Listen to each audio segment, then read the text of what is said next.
ఓం శ్రీ సాయిరామ్. సాయి గురుకులం కార్యక్రమానికి స్వాగతం. జీవుడి యొక్క గతి భవిష్యత్తులో ఏ విధంగా ఉంటుంది, ఆ జీవుడి యొక్క ఆయుష్ ఏమిటి, ఆ జీవుడు యోగక్షేమాలు ఏమిటి అనేటువంటిది సద్గురువుకు చాలా స్పష్టంగా తెలుస్తుంది. అందుకనే మనల్ని ఉద్ధరించడానికి బాబా మన చేత అనేక రకాలైనటువంటి సత్కార్యాలు, వారి మార్గంలో చేయాల్సినటువంటి కొన్ని ప్రత్యేకమైనటువంటి పనులను నిర్దేశిస్తారు. అందులో ప్రధానమైనటువంటిది ఏమిటంటే బాబా భక్తుల నుంచి తీసుకునేటువంటి దక్షిణ. చాలామంది దక్షిణ విషయంలో రకరకాలైనటువంటి సంశయాలు వ్యక్తం చేస్తూ ఉంటారు. బాబాకు మనం ఇచ్చేది ఎంత, బాబాకు ప్రేమ సమర్పిస్తే సరిపోతుంది, బాబా పట్ల విశ్వాసంతో ఉంటే సరిపోతుంది, ఇదంతా మనము రకరకాలుగా ఆలోచిస్తూ ఉంటాం. కానీ బాబా భక్తుల నుండి ఎందుకు తాను దక్షిణను కోరుకుంటాడు? ఒకటి, మనకు ఆయన చేసినటువంటి మేలుకు కృతజ్ఞతగా మనం దక్షిణ సమర్పిస్తాం. రెండవది, వారి పట్ల ఉన్నటువంటి ప్రేమ, వారి పేరు మీద జరుగుతున్నటువంటి సేవ నిరాటంకంగా జరగడానికి మనం ఇచ్చేటువంటి దక్షిణ ఉపయోగపడుతుంది అనేటువంటి ఉద్దేశంతో మనం ఇస్తాం. కానీ బాబా తీసుకునేటువంటి దక్షిణలో ఒక పరమార్థం ఉంది. మనం బాబాకు ₹1 ఇచ్చామంటే, అది వారు స్వీకరించారంటే దాని ద్వారా మనకు ఏదో ఒక ఉపకారం చేయబోతున్నారు అనేటువంటిది చాలా స్పష్టంగా తెలుస్తుంది. చాలామంది ఏం చెప్తారంటే, బాబాకు ₹1 ఇస్తే అందుకు 4 రెట్లు ఇస్తారు అని చెప్పి. ఇక్కడ మనము ధనాన్ని ధనంతోటే పోలుస్తున్నాం. కానీ బాబాకు ₹1 ఇస్తే ఈ లోకంలో నీకు ఎవరూ చేయలేనటువంటి మేలు చేస్తారనేటువంటి సత్యాన్ని మనం గుర్తుపెట్టుకోవాలి. ఎందుకంటే మన జీవితంలో ఎదురయ్యేటువంటి అనేక రకాలైనటువంటి సంక్లిష్ట పరిస్థితుల నుండి, అదేవిధంగా మృత్యువు నుండి కూడా బాబా మనల్ని బయటపడేస్తారు. ఎందుకు పడేస్తారు? నీవు ప్రేమతో సమర్పించినటువంటి ₹1, ఆ రూపాయి తీసుకొని నీ యొక్క కర్మలను బాబా క్షీణింపచేసి నీకు ఎటువంటి హాని కలగకుండా నిన్ను రక్షిస్తూ ఉంటారు. చాలామంది బాబా భక్తులకు అందరికీ అనుభవం ఉంటుంది. సాధారణంగా ఇతరులకు ఏదైనా జబ్బు చేస్తే కొన్ని లక్షల రూపాయల ఆసుపత్రుల్లో పోస్తారు. కానీ బాబాను ఆశ్రయించినటువంటి భక్తులకు పక్కవారికి వచ్చినటువంటి ఇబ్బంది తనకు వచ్చినా సరే, పక్కవాడికి వచ్చినటువంటి అదే అనారోగ్యం తనకు వచ్చినా సరే, మనల్ని చాలా నామమాత్రమైనటువంటి ఖర్చుతోటి ఆ రోగం నుంచి బయటపడేస్తారు. ఇది ఎలా సాధ్యమైంది?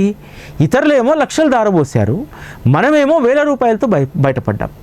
ఇతరులేమో హాస్పిటల్ బెడ్ పైన పడుకున్నారు, మనకు అవసరం లేకుండా అవుట్ పేషెంట్గానే ట్రీట్మెంట్ తీసుకొని మామూలుగా అయిపోయాం. దీనంతటికీ కారణం ఏమిటంటే, నీవు బాబాకు సమర్పించినటువంటి దక్షిణ, ఆ దక్షిణ కర్మలను తీసివేయడానికి అది ఉపయోగపడుతుంది. ఇప్పుడు మనము ఒక వైద్యుడి దగ్గరికి వెళ్ళాము, లేకపోతే ఏదైనా వస్తువు కొనుక్కోవాలనుకున్నాం, అది ఉచితం కాదు కదా, ప్రతిదానికి ధర నిర్ణయించి ఉంటుంది కదా. అదేవిధంగా గురువు మన యొక్క యోగక్షేమాలను చూడాలంటే ఎంతో కొంత గౌరవంతో కూడినటువంటి దక్షిణ వారికి సమర్పించి, వారు ఆ దక్షిణ ప్రేమగా స్వీకరించి నాకు దక్షిణ సమర్పించినటువంటి వారి యొక్క రుణాన్ని ఎలా తీర్చుకోవాలని చెప్పి ఎదురు చూస్తారు. అందులో శ్రీ సాయిబాబా అగ్రస్థానంలో ఉంటారు. ఎందుకనంటే 1913 సంవత్సరంలో సోనూబాయి అనేటువంటి ఒక యువతి, నవాల్కర్కు చాలా దగ్గర బంధువు, సాయి భక్తుడైన నవాల్కర్కు, ఆవిడ వివాహం అయిన తర్వాత కొద్ది రోజులకు భర్తను వెంట పెట్టుకొని షిరిడీకి వస్తారు. ఆ రోజుల్లో వివాహమైనటువంటి వాళ్ళు ఇంట్లో శుభకార్యం జరిగిన తర్వాత బాబాను దర్శించుకుంటే శుభం జరుగుతుంది, వారి జీవితం బాగుంటుంది అనేటువంటిది ఒక నమ్మకం. అదేవిధంగా సోనూబాయి కూడా తన మామ చెప్పినట్టు, నవాల్కర్ గారు చెప్పినట్టు షిరిడీకి వస్తుంది భర్తను తీసుకొని. ద్వారకామాయికి వెళ్తారు, ఆనందంగా బాబాను దర్శించుకుంటారు. దర్శించుకున్న తర్వాత స్వతహాగా బాబా ఎవరిని కూడా ఊరికేనే దక్షిణ అడగరు. ఒకరిని బాబా దక్షిణ అడిగారంటే అందులో ఏదో మర్మం దాగి ఉంది. ఆ దక్షిణ స్వీకరించి నీ కర్మలు తొలగించడమా, లేకపోతే భవిష్యత్తులో వచ్చేటువంటి ఆపదలు తొలగిస్తాడా అనేటువంటిది ఆయనకు మాత్రమే తెలుసు. బాబా వచ్చినటువంటి సోనూబాయి భర్తను దక్షిణ అడుగుతారు. ఆ యువకుడు చాలా విచిత్రంగా సమాధానం చెప్తాడు, బాబా మీరే అందరికీ అన్నీ ఇచ్చేటువంటి వారు, మీకు నేను ఇవ్వగలిగినటువంటి తాహత కలిగినటువంటి వాడినా, మీకు నేను ఏమి ఇవ్వగలను? మీరు అడిగినటువంటి దక్షిణ ఇస్తే మిమ్మల్ని చిన్నబుచ్చినట్టు అవుతుంది. కాబట్టి అందరికీ అనుగ్రహించేటువంటి మీరు మీలాంటి వారికి నేను ఇవ్వడానికి అనర్హుణ్ణి అని అంటాడు. చాలా చాకచక్యంగా తప్పించుకున్నాడు, కానీ కర్మను తప్పించుకోలేడు కదా. చాలామంది నేను భక్తులను చూస్తూ ఉంటాను. ఇటీవల కాలంలో ఒక సాయి బంధువు ఏదో వాళ్ళ బంధువులకు సంబంధించి అనారోగ్యంగా ఉంది, హాస్పిటల్లో చేర్చినా సరే చాలా కష్టం అంటున్నారు అని చెప్పి చాలా దుఃఖంతో ఫోన్ చేశారు. చేసి బాబాను ప్రార్థించండి, వాళ్ళు బయటికి వస్తే మంచిది, చిన్నపిల్లలు ఉన్నాడు, అది ఇది అని చెప్పి చాలా చెప్పారు. బాబాను ఆవిడ ప్రార్థించిందో లేకపోతే వారికి బాబా పట్ల ఉన్నటువంటి విశ్వాసంతోనూ అతను చాలా చిన్న మైనర్ ఆపరేషన్ తోటి బయటపడ్డాడు. ఆ తర్వాత కూడా ఎటువంటి ప్రమాదం లేదని చెప్పారు. మామూలుగా అయితే ఆపరేషన్ చేస్తాము, తర్వాత ఏమన్నా అయితే దానికి మేము బాధ్యులం కాదు అని చెప్పారట. అటువంటిది ఒక చిన్న మైనర్ ఆపరేషన్తో బయటపడ్డారు. బయటపడ్డప్పుడు ఎంత కృతజ్ఞత ఉండాలి మనకు. బాబా గారికి ధన్యవాదాలు తెలియజేయండి, బాబా గారు ఎంతో పెద్ద మేలు చేశారు మాకు అని అన్నారు. అంత పెద్ద మేలు చేస్తే బాబాకు చెప్పుకునేది మనం కృతజ్ఞత. మాటలతో కూడినటువంటి కృతజ్ఞత కంటే కూడా చేతలతో చేసేటువంటి కార్యం చాలా గొప్పది కదా. కనీసం ఆ వ్యక్తి బాగుపడ్డందుకు, అంత పెద్ద ప్రమాదం నుంచి బయటపడేసినందుకు ఒక్క వారం అన్న సంతర్పణ చేయించలేరా? ఒక 50 మందికి ఆకలి కన్నటువంటి వాళ్ళకి భోజనం పెట్టించలేరా? పోనీ అది మన వల్ల కాకపోతే ఎంతో సేవ చేస్తున్నటువంటి మందిరానికో సాయి టీవీ లాంటి వ్యవస్థకో ₹1 ఇచ్చి ఆ సేవలో భాగస్వాములం అవుదాం అనేటువంటి నేచర్ ఆ తల్లికి రాలేదు. ఎప్పుడు కూడా మేము ఇటువంటి ఎవరు చెప్పినా మీరు ఇది చెయ్యండి అని చెప్పి మేము చెప్పాం, లేకపోతే బాబాకి ఇది సమర్పించండి అని చెప్పి చెప్పాం. ఎందుకంటే ఎవరి మనస్సులో ఏది ఉంటుందో వారు అదే చేస్తారు. బాబాకు సమర్పించినంత మాత్రాన అయిపోతుందా అండి? బాబా పట్ల ప్రేమ భక్తి ఉంది కదా మాకు, వాటినే బాబాకు సమర్పించామని అంటారు. కానీ మనం ఎప్పుడూ కూడా కృతజ్ఞులమై ఉండాలి. ఆ కృతజ్ఞత చాటుకోవడానికి బాబా మనకు అనేక రకాలైన మార్గాలు చూపెట్టారు. సేవ అనేటువంటి మార్గం ఉంది. ఆ సేవ మన వల్ల కాకపోతే సేవ చేస్తున్నటువంటి వారికి సహకారాన్ని అందించడం కూడా అదే గొప్ప సేవ. ఈ విధంగా చాలామంది ఎస్కేప్ అవుతూ ఉంటారు. కానీ తర్వాత వచ్చేటువంటి పరిణామాలకు ఎవరు బాధ్యుడు? బాబా బాధ్యుడు కాదు కదా. అదేవిధంగా సోనుబాయి విషయంలో, భర్త విషయంలో కూడా అదే జరిగింది. సోనుబాయి భర్త బాబాను దర్శించుకున్న తర్వాత ఒక సంవత్సరానికి 1914వ సంవత్సరంలో విపరీతమైనటువంటి జబ్బు చేస్తుంది. అతనికి డయాబెటిక్ ఉండడం వల్ల శరీరంలో ఉన్నటువంటి అవయవాలన్నింటిపైన దాని ప్రభావం పడుతుంది. మంచాన పడిపోతాడు. కనీసం మంచం మించి లేచి 4 మెతుకులు తినేటువంటి స్థితిని కూడా కోల్పోతాడు. సోనుబాయి ఎంతో బాధపడుతుంది. ఆ రోజు బాబా ఎందుకు దక్షిణ అడిగారనేటువంటిది ఇప్పుడు అర్థమవుతుంది. బాబా ఆ రోజు దక్షిణ స్వీకరించి ఈ రోగం అనేటువంటి కర్మను తీసేసేటువంటి వారు. కానీ నా భర్త మూర్ఖపు ఆలోచన వల్ల, ఆయన మనస్తత్వం వల్ల ఈరోజు తన ప్రాణం మీదకి తెచ్చుకున్నాడు. పెళ్ళై సంవత్సరం అవుతుంది, మంచాన పడ్డాడు అని చెప్పి దుఃఖిస్తూ ఉంది. దుఃఖిస్తూ అనుకుంటుంది షిరిడీ వెళ్ళి బాబాను కలిసి క్షమాపణ చెప్పాలి అని చెప్పి. కానీ భర్తను వదిలిపెట్టిపోయేటువంటి పరిస్థితి లేదు. తను వదిలిపెట్టి వెళ్తే కనీసం ఆహారం, నీళ్లు ఇచ్చేవాళ్ళు కూడా ఎవరూ లేరు. దాంతో తన వద్ద ఉన్నటువంటి ఒక పుస్తకం చాలా రోజుల క్రితం తెచ్చిపెట్టుకుంటుంది. శ్రీ దాస్గన్ మహారాజ్ గారు రాసినటువంటి భక్తలీలామృతం. దాన్ని తీసి 3 రోజులు భర్త పక్కన కూర్చొని పారాయణ చేస్తుంది. పారాయణ చేసిన తర్వాత 4వ రోజు బాబా స్వప్న దర్శనం ఇస్తాడు. నీ భర్తకు ఏమీ ప్రమాదం లేదు, ఇతని ఆయువును నేను 16 సంవత్సరాలు పెంచుతున్నాను, 16 సంవత్సరాల దాకా ఏమీ డోకా లేదు, సమయానికి మందులు ఇవ్వు అని అంటారు. ఆ తర్వాత రోజు నుంచి నిదానంగా కోలుకోవడం ప్రారంభమవుతుంది. 4 సంవత్సరాలకు బిడ్డ కూడా పుడుతుంది వాళ్ళకు. సరిగ్గా 1930 సంవత్సరంలో ఆ వ్యక్తి 16 సంవత్సరాలు గ్యారంటీగా జీవిస్తారని చెప్పారుగా. సరిగ్గా బాబా చెప్పినటువంటి గడువు అయిపోయిన ఒక రోజుకు అతను చనిపోతాడు. ఇక్కడ మనం అర్థం చేసుకోవాల్సింది ఏంటంటే, బాబా తలుచుకుంటే మన ఆయువును పెంచుతాడు. ఎలా పెంచుతాడు? వచ్చే జన్మలో కొంత తగ్గించి, ఇక్కడ ఈ అవసరం నీకు ఉంది అనుకుంటే నీ ఆయువును ఈ జన్మలో పెంచుతాడు. ఎందుకనంటే సోనుబాయి బాబా పట్ల భక్తి కలిగినటువంటి మంచి భక్తురాలు. పెళ్ళైనటువంటి సంవత్సరానికే భర్త చనిపోతే సోనుబాయి వైధవ్యంతో అనేక రకాలైనటువంటి ఇబ్బందులు పడాలి. కాబట్టి సోనుబాయికి తోడు అవసరం. అందుకని ఆ వ్యక్తి యొక్క ఆయుష్ను 16 సంవత్సరాలు పెంచారు. ఇంకొకటి, రెండో పని ఏం చేస్తారంటే బాబా మన ఆయుష్ను పెంచడానికి ఆ కర్మలనేటువంటి వాటిని నశింపజేయడానికి ప్రయత్నం చేస్తూ ఉంటారు. ఇక్కడ నశింపజేయడానికంటే కూడా ఆ కర్మలను తాను తీసుకొని ఆ జీవి ఇంకొంతకాలం జీవించే విధంగా అనుగ్రహాన్ని ఇస్తాడు. మనకు సాయి సచ్చరితలో అనేక సందర్భాల్లో మనకి ఇది కనిపిస్తుంది. బాబా మహాసమాధి సందర్భంగా రామచంద్ర కోతే పాటిలు, అదేవిధంగా తాత్యా కోతే పాటిల్ ఇద్దరు జబ్బుతో బాధపడుతూ ఉంటారు. రామచంద్ర కోతే పాటిలు బాధపడుతూ వచ్చి బాబాని అడుగుతాడు, బాబా నాకు మరణం ఎప్పుడో చెప్పు, నేను వెళ్ళిపోతాను, ఈ బాధ నేను భరించలేకపోతున్నానంటే, రామచంద్ర నీ మరణాన్ని నేను తప్పించాను, నా బాధంతా తాత్యా గురించే అని అంటాడు. రామచంద్రుడి ఆరోగ్యం మెరుగుపడడం మొదలు పెడుతుంది. ఆ తర్వాత తాత్యా ఆరోగ్యం క్షీణిస్తుంటే రామచంద్రుడు వచ్చి బాబాను బ్రతిమలాడితే, అతని ఆయుష్కి ఏమీ డోకా లేదు, అతన్ని ఒకసారి ఇక్కడికి తీసుకురా, ఇదే మా చివరి కలయిక అని చెప్పి తాత్యాన్ని తీసుకొచ్చి ద్వారకామయిలో తాత్యాకు తన చేతితో ప్రసాదాన్ని తినిపించి ఇంటికి పంపిస్తాడు. ఏం చేశాడు? వారి ఇద్దరి యొక్క ఆయువును పెంచడానికి వారి యొక్క కర్మను వారు స్వీకరించారు. ఎందుకు? రామచంద్ర కోతే పాటిల్, తాత్యా కోతే పాటిల్ ఇద్దరు తన శరీర విసర్జన తర్వాత ఉంటే ఈ ఊరిలో తన సంస్థానానికి, తన కార్యక్రమాలకు సంబంధించినటువంటి దాంట్లో చురుకుగా ఉంటారు. వారు చేయాల్సినటువంటి పని బాధ్యత ఉంది. కాబట్టి బాబా ఏం చేశాడు? వారి యొక్క ఆయువును పెంచి వారు శరీరాన్ని వదలడం జరిగింది.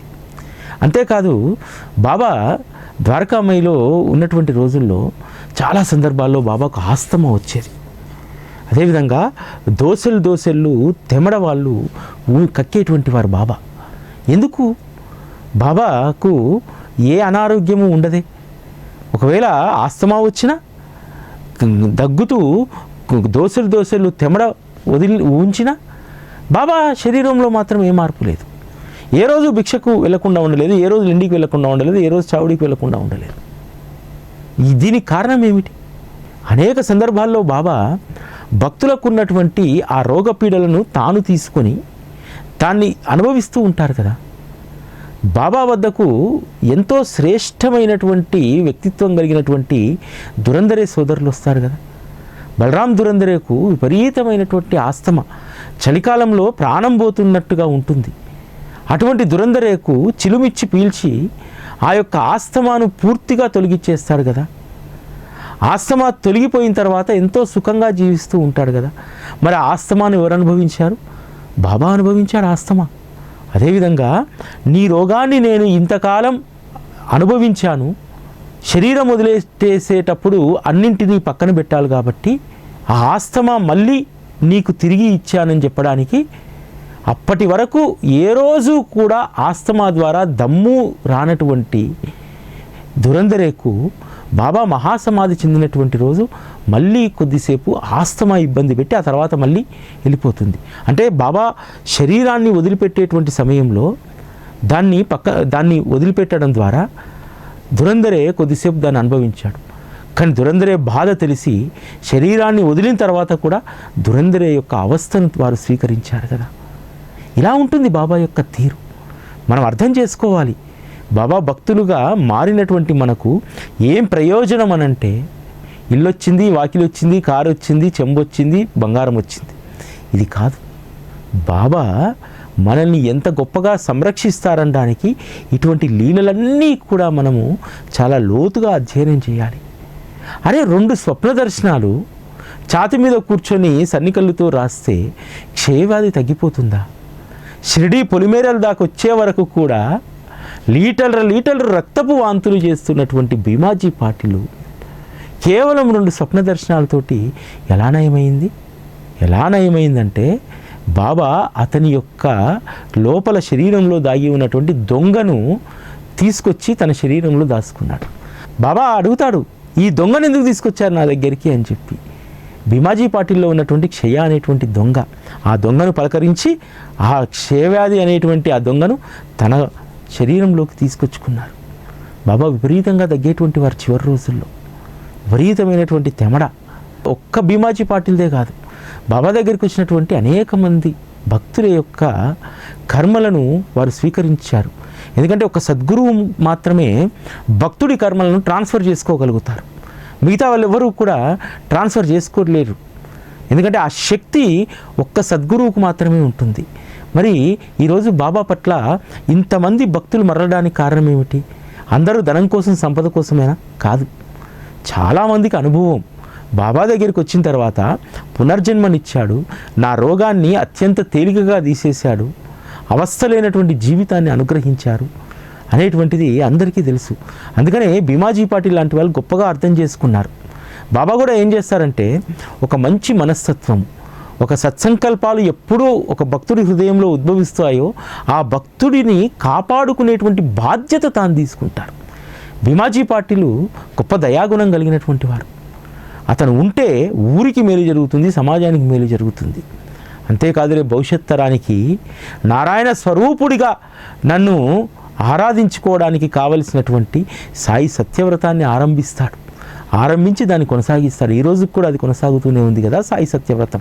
షిరిడి వెళ్ళినప్పుడల్లా ఎంతమంది ఆ సాయి సత్యవ్రతంలో పాల్గొంటారు. ఏకాదశి రోజు, పౌర్ణమి రోజు అసలు ఖాళీ ఉండదు సత్యనారాయణ హాల్.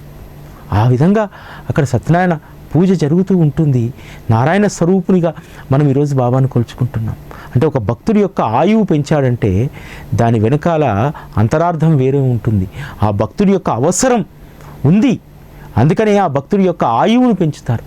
చాలామంది బాబా భక్తులు అనేక రకాలైన రోగపీడలతో బాధపడుతున్నప్పుడు మృత్యు అంచు వరకు వెళ్తారు. వెళ్ళి వారిని మళ్ళీ అక్కడి నుంచి తీసుకొస్తాడు బాబా, ఎందుకంటే అతనితో పని ఉంది. మిరికరు కూడా అంతే కదా. మిరికరు చితాలీకి వెళ్ళేటప్పుడు షిరిడీకి వచ్చి బాబాను దర్శించుకొని చితాలీకి వెళ్తాడు. అతనికి ఆ రోజు మరణగండం ఉంది, పాము కాటేసేటువంటి గండం ఉంది. బాబా ఇక్కడి నుంచి ఆదేశించి, ఈ ద్వారకామాయి బిడ్డలను ఎవరూ ఏమీ చేయలేరు, ఈ పొడుగాటు వ్యక్తి నీకు తెలుసా అని చెప్పి పాము పడిగలాగా చేతిని చూపెట్టి చెప్తారు. ఎందుకు మిరికర్ని కాపాడారు? మిరికరికి ఉన్నటువంటి అంకిత భక్తి భావం. చితాలికి నేరుగా వెళ్ళిపోవచ్చు. ఎక్కడికి అహ్మద్నగర్ నుంచి వేరే ప్రాంతానికి వెళ్ళాలంటే షిరిడీకి వచ్చి అక్కడి నుంచి వెళ్ళేటువంటి వారు. సద్గురు యొక్క దర్శనం లేకుండా ఆ దారి గుండా వెళ్ళకూడదు. షిరిడీ పరిసర ప్రాంతాల్లో ఎక్కడ ఏ పని పడ్డా షిరిడీకి వచ్చి ఆగి వెళ్ళాలి. ఇది సద్గురువుకు నేను సమర్పించేటువంటి ఆత్మసమర్పణ అని చెప్పి మిరికర్ కుటుంబం అంతా కూడా అదే విధంగా వ్యవహరించేటువంటి వారు. మరి అటువంటి వారి పట్ల బాబా అప్రమత్తంగా ఉండకుండా ఉంటారా? సాధారణంగా వేరే భక్తులైతే చితాలి వెళ్తున్నాం కదా, పని చూసుకుందామని చెప్పి వెళ్తారు, కానీ ప్రమాదంలో పడతారు. కానీ మిరికర్ కుటుంబం అలా కాదు. మొదట సద్గురు దర్శనం, ఆ తర్వాతే పని. ఆ విధంగా ఆ రోజు భక్తుల యొక్క తీరు ఉండేటువంటిది. అంతేకాదు, భక్తులు కోరితే బాబా వారి యొక్క ఆయువును ఏ విధంగా పెంచుతారో ఒక అద్భుతమైనటువంటి సంఘటన ద్వారా తెలుస్తుంది. చంద్రాబాయి బోర్కర్ భర్త రామచంద్ర బోర్కర్ 1934లో తీవ్ర అనారోగ్యానికి లోనవుతారు. ఆ పరిస్థితుల్లో చంద్రాబాయి స్వప్న దర్శనం ఇచ్చి బాబా చెప్తారు, చంద్రాబాయి, నీ రాముని నేను తీసుకెళ్తున్నాను, నీవు నిశ్చింతగా ఉండు, ఆయన మరణాన్ని నువ్వు అంగీకరించు అని అంటారు. అప్పుడు చంద్రాబాయి అంటుంది, బాబా నన్ను ముందు తీసుకెళ్ళు, నా ఆయువు నా భర్తకివ్వు, నన్ను తీసుకెళ్ళిపో అని చెప్పి అడుగుతుంది. భాయ్, నువ్వు ఇక్కడ ఉండి చేయాల్సినటువంటి కార్యాలు చాలా మిగిలి ఉన్నాయి, కాబట్టి నువ్వు ఇక్కడ ఉండి నీ కర్తవ్యాన్ని నువ్వు నిర్వర్తించు, నీ భర్త యొక్క మరణాన్ని నువ్వు సంతోషంగా అంగీకరించు అని అడుగుతుంది. అప్పుడు చంద్రాబాయి భర్త దగ్గరికి వెళ్ళి దీనంగా కూర్చొని ఉంటుంది. అప్పుడు రామచంద్ర బోర్కర్ అడుగుతారు, నేను మరణిస్తానని నాకు అర్థమవుతుంది, కానీ ఒక పని చేయమని రాదు? నువ్వు చాతుర్మాసంలో అనేక పూజలు, అనేక రకాలైన వ్రతాలు చేస్తావు కదా, ఈ చాతుర్మాసం ముగిసిన తర్వాత నన్ను తీసుకెళ్ళమని చెప్పి నీ బాబాని అడగవా అని అడుగుతారు. అప్పుడు బాబాను అదేవిధంగా ప్రార్థిస్తుంది, బాబా, రామచంద్ర చాతుర్మాసం అయ్యేదాకా ఉండాలనుకుంటున్నారు, నేను ముత్తైదువుగా ఈ చాతుర్మాసంలో చేయాల్సినవన్నీ చేయాలనేటువంటిది ఆయన కోరిక ఉన్నట్టుంది. నిజానికి ఆయన భక్తి లేదు, ఏమీ లేదు, నాస్తికుడు. అయినా మరి ఎందుకు కోరాడో చాతుర్మాసం అయ్యేంత వరకు తనను ఉంచమని చెప్పి అని అంటే, చాతుర్మాసం అయ్యేంత వరకు కూడా రామచంద్ర బోర్కర్కు ఎటువంటి ఇబ్బంది లేకుండా జీవిస్తాడు. చాతుర్మాసం అయినటువంటి ముగిసిన రెండవ రోజు డాక్టర్ ఇంటికి వచ్చి చెప్తాడు, నాడి అంతా బాగానే ఉంది, ఏమి ఇబ్బంది లేదు, రామచంద్ర కోలుకున్నాడు అని అంటారు. కానీ చంద్రాబాయి బోర్కర్కు తెలుసు బాబా రెండో రోజు చాతుర్మాసం ముగిసిన రెండో రోజు తీసుకెళ్తారని చెప్పి. డాక్టర్ వెళ్ళిపోయిన తర్వాత గంగాజలం ఇంట్లో ఉంటే తీసుకొచ్చి దాంట్లో తులసి ఆకు నలిపి భర్త నోట్లో పోస్తుంది. అంటే బాబా చెప్పాడు కదా, నీ భర్త మరణాన్ని నువ్వు సంతోషంగా అంగీకరించు. అలా అదేవిధంగా సంతోషంగా ఆ గంగాజలాన్ని నోట్లో పోస్తే ఒక పిల్లవాడు పరిగెత్తుకుంటూ ఇంట్లోకి వచ్చి రామచంద్ర అని పిలుస్తాడు. అని అంటూ జై శ్రీరామ్ జై శ్రీరామ్ జై శ్రీరామ్ అంటూ తుది శ్వాసను వదులుతాడు. చంద్రాబాయి బోర్కర్కి ఆశ్చర్యం వేస్తుంది. ఏ రోజు కూడా భగవంతుని నామం పలకనటువంటి నా భర్త చివరి క్షణంలో జై శ్రీరామ్ శ్రీరామ్ శ్రీరామ్ అంటూ ప్రాణాన్ని వదిలాడు. నా భర్తకు ఎంత గొప్ప సద్గతిని బాబా ప్రసాదించారని చెప్పి చాలా సంతోషిస్తుంది. ఇక్కడ మనందరం కూడా గుర్తుపెట్టుకోవాలి, రామచంద్ర ఏ రోజు కూడా షిరిడీకి రాలేదు, బాబాను దర్శించుకోలేదు. కానీ చంద్రాబాయి బోర్కర్ బాబాకు చేసినటువంటి సేవకు ఫలితంగా తన భర్తకు కూడా ఎంత గొప్ప సద్గతిని ప్రసాదించారో చూడండి. ఇది నిజంగా బాబా మార్గంలో చాలా అద్భుతమైనటువంటి సందర్భాలు ఇవన్నీ కూడా. చంద్రాబాయి అడిగింది కదా, నన్ను తీసుకెళ్ళు బాబా అని చెప్పి. ఎందుకు తీసుకెళ్ళేది చంద్రాబాయిని? చంద్రాబాయి 1954 వరకు జీవించి ఉన్నారు. సమాధి మందిరంలో 1954లో బాబాగారి యొక్క లీలా విగ్రహ రూపం ప్రతిష్ఠించిన తర్వాత తన మనసులో ఒక కోరిక కలిగింది. పార్లేలో తన ఇంట్లో గుడి కట్టుకోవాలి బాబాదని చెప్పి. ఆ గుడి కట్టుకోవడానికి కావలసినటువంటి విగ్రహానికి డబ్బులు ఇచ్చి ఆ విగ్రహ ప్రతిష్టాపన జరిగిన తర్వాత అప్పుడు కనుమూస్తుంది చంద్రాబాయి బోర్కర్. ఇవన్నీ చంద్రాబాయి బోర్కర్ చేయాల్సినటువంటి కార్యాలు. ఈ కార్యాలు మిగిలి ఉన్నాయి కదా, అందుకని అవి పూర్తయ్యేంత వరకు నువ్వు ఉండాలి అని చెప్పి బాబా చెప్పారు. అందువల్ల బాబా వద్దకు వచ్చినటువంటి మన జీవితాలు సమాజ శ్రేయస్సు కోసం సేవా మార్గంలో ఉపయోగపడాలని చెప్పి బాబా ఆకాంక్షిస్తారు. మనమేమనుకుంటాం, మనం అనారోగ్యంతో ఉండి మృత్యువు వరకు వెళ్ళి వెనక్కి తిరిగి వచ్చామంటే నా కుటుంబ సభ్యుల కోసం తిరిగి వచ్చామని చెప్పి మనం అనుకుంటాం. కాదు, ఇది 100% నీ యొక్క ఈ దేహాన్ని సత్కార్యాలకు వినియోగించుకోవడానికి బాబా నీ పట్ల ఉన్నటువంటి నమ్మకంతో మళ్ళీ నిన్ను తిరిగి తీసుకొచ్చాడు. చాలామందికి ఆయుష్ లేదు, అల్పాయుష్కులు అన్నటువంటి వారు బాబాను ఆశ్రయించిన తర్వాత ఎంతమంది జీవితాలు ముందుకు సాగాయి. బూటికి మరణగండం ఉంది కదా, ఆ మరణగండాన్ని తీసేశాడు కదా, ఆ తీసేయబట్టి కదా రాతివాడ నిర్మాణమైంది. ఆ రాతివాడలో ఈరోజు బాబా శరీరం సేద తీరుతుంది. ఎందుకోసం? బూటి ప్రాణాలను ఊరికనే కాపాడలే బాబా, బూటీ చేయాల్సినటువంటి కార్యాలు ఇంకా మిగిలి ఉన్నాయి. ఎవరిలో అయితే మంచి సుగుణాలు సేవాభావం ఉంటుందో అటువంటి వారు చేయాల్సినటువంటి కార్యాలు ఉంటే ఖచ్చితంగా బాబా వారి యొక్క ఆయువును పెంచుతాడు. అందుకనే బాబా భక్తులుగా మనం పెట్టుకోవాల్సినటువంటి ఎజెండా ఏంటంటే, ఇప్పుడు కాకపోయినా ఇంకా 4 సంవత్సరాలకైనా నేను ఒక మంచి సేవలో ఉంటాను, మంచి సేవ చేసేటువంటి వారికి నేను వెన్నుదన్నుగా నిలుస్తాను. ఇటువంటివి పెట్టుకుంటారు అనుకోండి, ఖచ్చితంగా మీ లైఫ్ స్పాన్ను బాబా పెంచుతాడు. ఎందుకంటే మీ అవసరం ఇక్కడ ఉంది. చాలామంది జన్మిస్తారు, మరణిస్తారు, వారి జీవితం వృధా అయిపోతుంది. కానీ బాబా మార్గంలో ఉన్నటువంటి వారి జన్మలు తరిస్తాయి.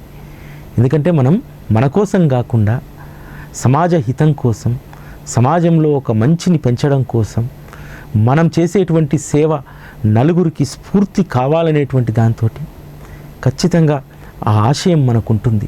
ఆ ఆశయం నెరవేర్చడానికి బాబా మనల్ని ఎక్కువ కాలం ఇక్కడ ఉంచి మనతో సేవ చేయించుకుంటారు.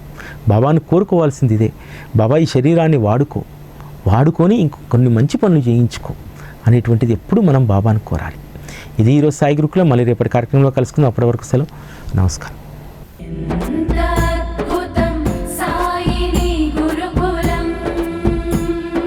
శిక్షణే తప్ప శిక్షలు లేని శరణాగతి సౌదం.